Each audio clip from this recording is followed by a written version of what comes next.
Selamat datang dalam acara kita pada malam hari ini. Ngopi bareng rekan-rekan jurnalis media pers se-Kalimantan Barat bersama dengan Bapak AHY, Ketua Umum Partai Demokrat. Assalamualaikum warahmatullahi wabarakatuh. Selamat malam dan salam sejahtera untuk kita semua. Shalom, Om Swastiastu, Namo Buddhaya, salam kebajikan. Hari ini Indonesia tengah menghadapi ujian. Tentu bukan hanya kita, tetapi dunia sedang menghadapi ujian besar, ujian sejarah. Ketika pandemi COVID-19 menyapu bangsa-bangsa di dunia. Tidak ada satupun yang bebas dari ancaman pandemi. Kita berharap kita bisa tegar menghadapi ini semua, tentu sebagai bangsa, karena ancamannya bukan orang per orang, tapi juga mengancam komunitas, mengancam masyarakat. Yang paling harus kita waspadai adalah kalau sampai pandemi COVID-19 ini menimbulkan korban. Dan kita tahu mungkin di antara kita juga mengenal keluarga, kerabat, sahabat yang juga telah berpulang karena COVID-19. Jadi tentu kita memiliki kepentingan yang sama di sini. Tidak melihat identitas kita. Alhamdulillah 34 provinsi sudah saya datangi secara langsung dan dalam berbagai kesempatan saya juga bertatap muka dengan teman-teman media. Hampir dipastikan saya menyempatkan waktu untuk mendengarkan apa yang ingin disampaikan oleh teman-teman media. Mengapa? Karena di era demokrasi, media merupakan pilar utama demokrasi, salah satu pilar utama demokrasi, termasuk partai politik. Di sini kan saya lekat sama Instagram, Pak. Jadi saya beberapa hari ini ikutin Instagram Bapak juga. Terus kebetulan kita ada kegiatan bersama Bapak dari kemarin. Jadi kita nge-tag Bapak di Instagram. Kemudian saya perhatikan, kenapa nggak di-repost ya gitu. Sebenarnya ini adalah pertanyaan kita semua kebetulan. Tapi saya bertanya, apa sosial media Bapak dipegang Bapak sendiri atau seperti pada umumnya politikan lainnya ada timnya gitu. Jadi sesuatu yang kita kerjakan, sesuatu yang kegiatan Bapak yang Bapak laksanakan di luar, apakah Bapak memegang akun Bapak sendiri atau Bapak prefer memiliki tim untuk memegang akun Bapak gitu? Apakah akun media sosial saya pegang sendiri, saya kelola sendiri atau dibantu oleh tim? Jawabannya dua-duanya. Jadi sebetulnya saya sebelum mendapatkan amanah sebagai Ketua Umum Partai Demokrat, itu berupaya untuk benar-benar saya kelola sendiri. Karena saya lebih senang sebetulnya untuk bisa berinteraksi dengan followers, dengan masyarakat secara langsung. Tapi tentu saya juga harus rasional ketika banyak sekali tugas, kesibukan yang justru kalau saya tidak dibantu sama sekali malah bisa tidak aktif akhirnya di media sosial. Oleh karena itu ada yang membantu dalam konteks misalnya saya kegiatan harus segera diposting misalnya begitu. Tapi biasanya saya tidak mungkin hanya udah pokoknya posting aja, saya nggak tahu apa, saya pasti akan konsep sendiri juga gitu. Fotonya, captionnya, pesannya dan lain-lain. Karena saya tetap ingin ada personal touch yang saya hadirkan di media sosial. Termasuk waktu misalnya untuk nge-tweet sesuatu begitu ya, untuk menjelaskan kebijakan kita atau sederhana sesuatu yang humanis. Maka pasti itu adalah apa yang saya pikirkan dan apa yang saya tulis, cuma dibantu postingnya, dibantu untuk share ke tempat yang lain. Menurut Bapak, apakah pekerja media sosial online seperti kami ini influencer memiliki pengaruh dalam kegiatan sosial, Pak? Karena masih ada beberapa orang yang mungkin masih beranggapan kalau influencer ini tidak memberikan apa-apa dalam suatu kegiatan sosial. Atau mungkin masih ada yang belum paham dan belum mengerti serta belum tahu akan arti dari kehadiran influencer tersebut, Bapak, di dalam satu kegiatan sosial. Saya justru melihatnya sangat penting peran influencers. Kalau ada yang mencibir, mencemooh, mempertanyakan itu, nggak usah diambil pakai hati. anggap saja memang tidak semuanya memahami bahwa dunianya udah berubah. Kalau kita menolak situasi seperti ini, artinya memang kita ketinggalan zaman. Tetapi juga buktikan aja kepada masyarakat bahwa teman-teman yang bergerak aktif di dunia media sosial ini tadi punya nilai, punya value. Bukan sesuatu yang serba negatif seperti yang mereka bayangkan dan persepsikan. Buktikan ada call for action, ada movement, ada gerakan sosial yang bisa dilakukan juga. Ada nggak yang senang dibungkam suaranya? Ada yang takut kalau misalnya ada yang mengkriminalisasi kita karena postingan kita. Semua orang punya kemerdekaan, freedom to express themselves. Enak juga lagunya. Saya sambil menikmati juga tuh. Oke, ternyata yang nyanyi Demokrat juga. Sengaja dia supaya saya dengerin itu. Ya, freedom to express yourself. Asalkan jangan sampai keluar norma, keluar koridor. Melanggar undang-undang lebih bahaya lagi. Tapi as long as itu sesuatu yang konstitusional, tidak ada yang kita langgar, jangan ragu menyampaikan sesuatu. Dan jangan diam. Kalau yang baik diam, kita membiarkan yang jahat berkuasa. Kalau yang berintegritas diam, kita membiarkan mereka yang tidak punya integritas akhirnya merajalela. Ketidakadilan itu sumber malapetaka, sumber permasalahan dimanapun di dunia. Jadi Demokrat namanya Demokrat kan, pasti kami akan terus merawat dan memperjuangkan demokrasi, termasuk kebebasan tadi. Kebebasan berekspresi, berpendapat, dan juga dalam berkelompok. Belum lama ini kita sudah kehilangan 2 tentara kita di Kalbar yang gugur di kelompok kriminal bersenjata di Papua. Nah mungkin gimana Mas Ahaye memandang persoalan KKB di Papua secara khusus dan keamanan dalam negeri ini khususnya, terutama terkait kelompok radikal dan terorisme. Katakanlah keinginan kelompok-kelompok tertentu untuk memisahkan diri dari Indonesia, itu harus dilihat akar permasalahannya. Biasanya kembali ke masalah apa tadi saya katakan? Ketidakadilan. Ada perasaan bahwa mereka tidak mendapatkan tempat yang baik di daerahnya sendiri, di negerinya sendiri. Tetapi tentu bukan berarti kita bisa membiarkan adanya pemberontakan di negeri kita. Apalagi kalau itu bersenjata. Pemberontakan bersenjata dalam undang-undang dikategorikan sebagai musuh negara. Undang-undang TNI nomor 34 menyatakan bahwa salah satu tugas utama dari TNI adalah menghadapi pemberontakan bersenjata. Dan ini tentunya masih kita hadapi sampai dengan hari ini. Walaupun jumlahnya tentu sudah tidak lagi seperti zaman dulu begitu ya. Tapi tetap terjadi dan bahkan sering terjadi kontak senjata yang berakibat fatal. Baik terhadap pasukan TNI maupun para pelaku dan juga kelompok KKB tadi.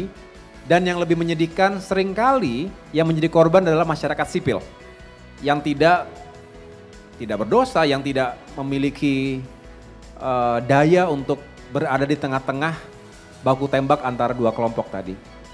Nah, sebagai prajurit tentu tugasnya ya hanya satu, kedaulatan negara di atas segalanya. Jadi pasti akan mengorbankan jiwa raganya juga. Dan itu yang menjadi sumpah setiap prajurit.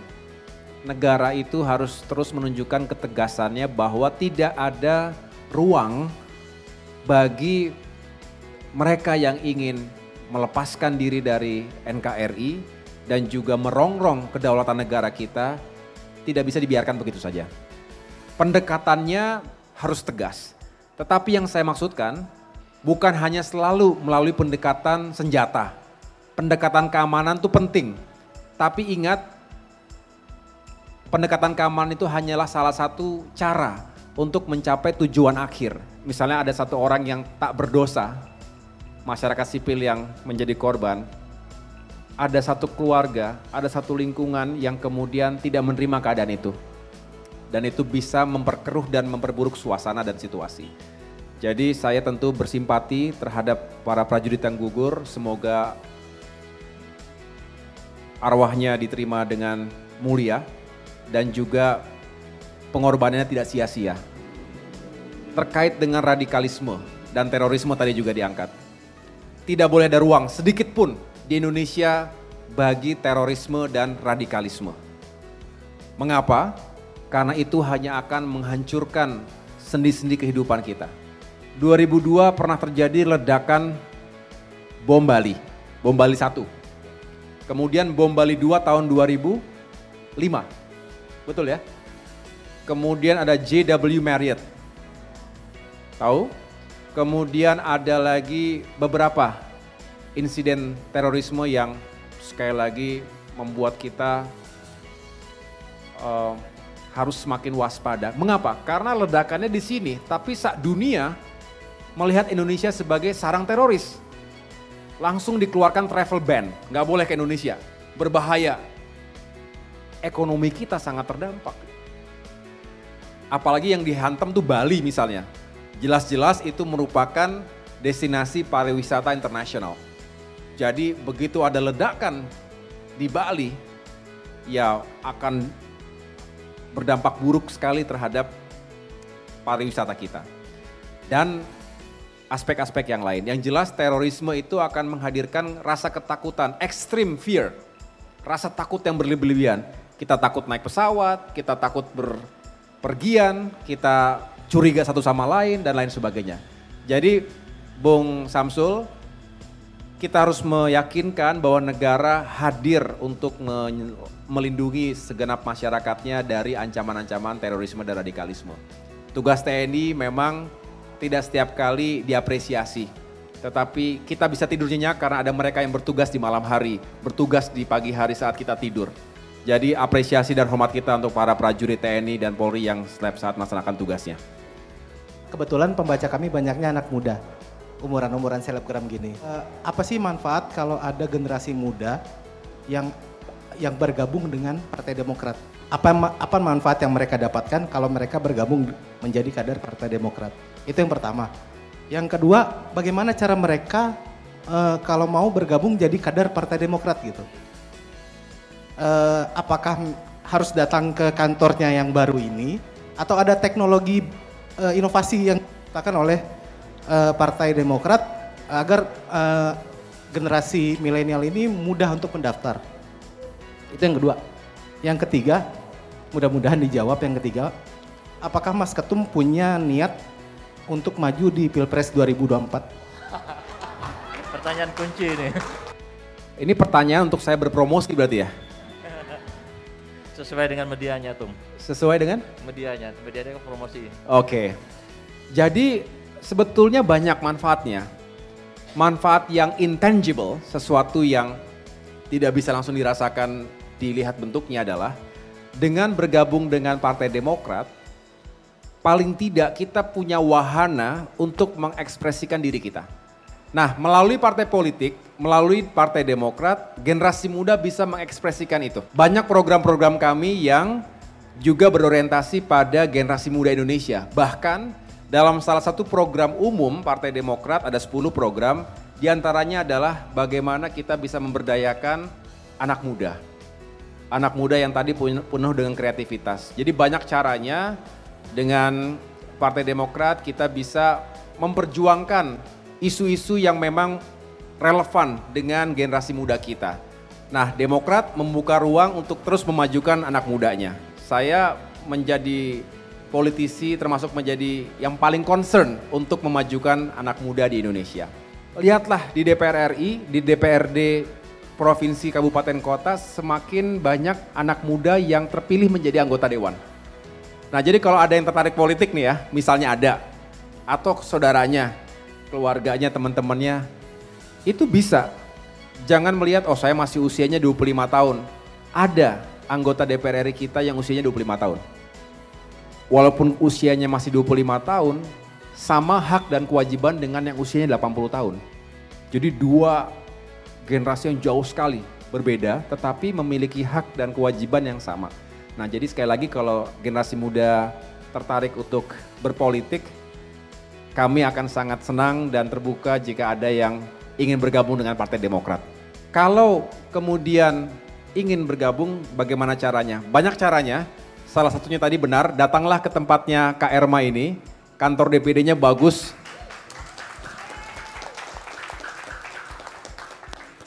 Kemudian bisa diterima dengan baik, tetapi juga bisa dilakukan secara online.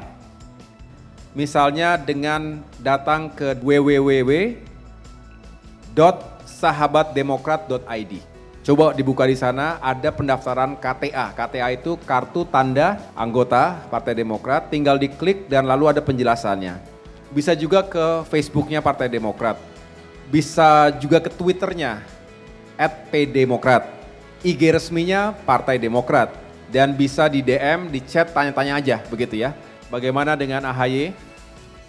Apakah akan bertarung di 2024? Iya, tergantung aja.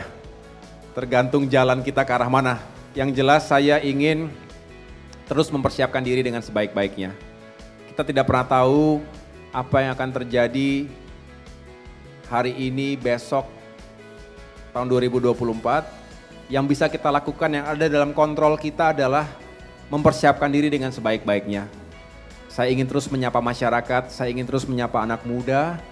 Kalau memang ada jalan bagi Partai Demokrat untuk lebih berkiprah lagi di masa mendatang, tentu itulah yang kami harapkan.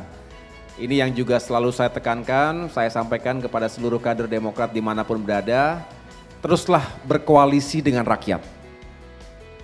Demokrat berkoalisi dengan rakyat karena pada akhirnya rakyatlah yang akan menentukan pilihannya. Saya ingin bertanya tentang bagaimana sih penilaian Mas AHY dalam memberdayakan peran dan porsi kader perempuan dalam sebuah partai. Karena mengingat peran perempuan dalam partai politik itu hanya 30% saja. Jadi saya sebagai perempuan yang aktif maksudnya menyoroti dalam hal kesetaraan, hal ini merupakan bentuk ketidakterbukaan sebuah politik terhadap peran perempuan. Kami berusaha keras untuk mendorong kaum perempuan, politisi perempuan untuk maju dan memiliki peran yang lebih besar dalam politik dan dunia pemerintahan termasuk kemasyarakatan. Itu menjadi komitmen kami sejak awal. Walaupun saya harus jujur bahwa tidak selalu mudah untuk mendapatkan representasi kaum perempuan yang benar-benar bisa fokus pada dunia politik. Mengapa? Saya jelaskan di sini. Karena memang secara alami kaum perempuan itu kan memiliki berbagai peran. Ia seringkali harus memilih antara menekuni profesinya, kemudian ada juga kewajibannya dalam keluarga. Itu suatu hal yang sebetulnya kodrati ya, sesuatu yang menjadi kodratnya kaum perempuan. Makanya dalam Islam dan dalam agama apapun, perempuan selalu dimuliakan. Bahkan dikatakan sebagai tiang negara. Jadi kami berjuang bukan hanya untuk melindungi kaum perempuan Indonesia yang kita tahu juga statistik menunjukkan, saya beberapa kali melakukan dialog ya dengan Komnas Perempuan yang memiliki data lengkap bahwa sebenarnya masih cukup banyak kasus-kasus kekerasan terhadap kaum perempuan. Bukan hanya kekerasan fisik tetapi juga kekerasan verbal dan yang lain-lain, pelecehan dan sampai dengan sesuatu yang sangat fatal. Nah inilah sebetulnya isu-isu yang terus kami perjuangkan. Jangan sampai di Indonesia kasus-kasus kekerasan terhadap perempuan itu dibiarkan misalnya. Tetapi kami tidak hanya memperjuangkan itu, kami juga terus memperjuangkan bagaimana kaum perempuan kita ini semakin berdaya, semakin memiliki kesempatan, tidak didiskriminasi, ada studi yang menjelaskan negara-negara yang dipimpin oleh pemimpin perempuan di masa COVID lebih sukses. Studinya demikian. Mengapa? Mungkin karena punya naluri keibuan. Karena dalam situasi krisis, apalagi krisis terhadap kesehatan dan keluarga yang sangat terdampak, naluri perempuannya juga turut mempengaruhi dalam proses pengambilan keputusan. Decision making prosesnya dipengaruhi oleh naluri itu. Sehingga dalam implementasi kebijakan-kebijakan tersebut juga menjadi lebih efektif. Itu studi ya, bukan sesuatu yang hipotesa. Nah memang ada yang dikatakan sebagai affirmative action. 30% kita berharap kaum perempuan itu mengisi jabatan-jabatan publik. Baik sebagai anggota dewan maupun juga dalam struktur kepengurusan partai. Nah sekali lagi kami membuka ruang itu. Tetapi kita juga tidak memaksakan. Karena saya yakin kaum perempuan juga tidak ingin dikasihani. Hanya karena dia perempuan adalah kasih aja. Tidak. Apalagi model KRMA gini. Pasti ingin membuktikan diri, ya saya bukan hanya karena perempuan yang harus diberikan kesempatan tanpa alasan. Tetapi karena memang saya punya kemampuan, saya punya kapasitas dan punya potensi yang bisa saya berikan untuk kemajuan organisasi. Jadi itulah esensi dari bagaimana kita memberdayakan dan memajukan kaum perempuan. Beberapa pertanyaan dari rekan saya tadi udah tertuju kepada Bapak AHY dan mungkin pertanyaan saya kali ini lebih tertuju ke Ibu Erma selaku Ketua DPD Kalimantan Barat. Saya tadi mendapatkan info bahwa Ibu akan meninggalkan atau menyelesaikan masa jabatannya dan melanjutkan untuk studi ke luar negeri, yaitu tepatnya di salah satu universitas terbaik ya Bu di dunia. Nah mungkin pertanyaan saya langsung saja, apa landasan Ibu atau apa yang melatar belakangin Ibu untuk melanjut studi ke luar negeri tersebut? Kalau ditanya apa yang melatar belakangi untuk melanjutkan studi, saya tuh senang belajar hal-hal yang baru. Menuntut ilmu itu katanya tidak ada batas usia. Saya sangat haus pengetahuan baru, mudah-mudahan setelah nanti bisa bersekolah di sana, bisa berguna lah. Setidak-tidaknya bagi lingkungan yang ada di sekitar saya, mudah-mudahan juga berguna bagi kami di Partai Demokrat Kalimantan Barat, mudah-mudahan juga berguna bagi teman-teman sekalian. Mudah-mudahan berguna untuk memotivasi lebih banyak lagi kader-kader baru yang perempuan yang mau bergabung di Partai Demokrat. Kita mau kasih kesan dan pesan untuk Pak AHY. Nah, kesannya itu apa ya? Kalau aku secara pribadi, kesannya itu sosok Pak AHY ini sangat merangkul generasi muda ya pada umumnya dan merekomendasikan generasi muda untuk kalau bisa terjun ke politik kenapa tidak. Nah, kalau aku berasa memotivasi kita sebagai kaum yang lebih muda. Tetap menjadi sosok motivasi yang luar biasa. Kita habis ketemu sama Pak Agus ya. Seneng banget loh. Seneng banget sih. Kesan kita pertama kali ketemu tuh ya tentu aja karena emang beliau masih muda. Bener, ya. Sangat menginspirasi. Ya, terus pembawaannya juga masih fun. Jadi gampang banget buat masuk ke kita kaum milenial. Bener banget. Dan aku suka banget karena dia bisa memberi pandangan tentang influencer kepada orang-orang lain yang menganggap influencer yang mungkin agak kurang paham tentang influencer, jadi bisa membuka lebih bisa membuka mata untuk teman-teman yang lainnya yang mungkin belum paham tentang arti influencer. Tuh keren banget. Setuju sih, kalau aku juga merasa kayak gitu karena jarang banget pemimpin itu melek sosial media ataupun social awareness gitu. Jadi kita sih seneng banget ketemu Bapak atau Mas AHY. Saya sangat bangga dan sangat senang sekali karena di tengah kesibukan dari Pak AHY sendiri, Pak AHY menyempatkan dirinya untuk datang ke Pontianak ini untuk memberikan inspirasi untuk anak-anak muda Pontianak agar lebih melek tentang politik dan kepeduliannya terhadap anak muda Pontianak. Harapan kedepannya Bapak bisa lebih menginspirasi kami sebagai anak muda untuk bisa menjadi pemimpin yang baik.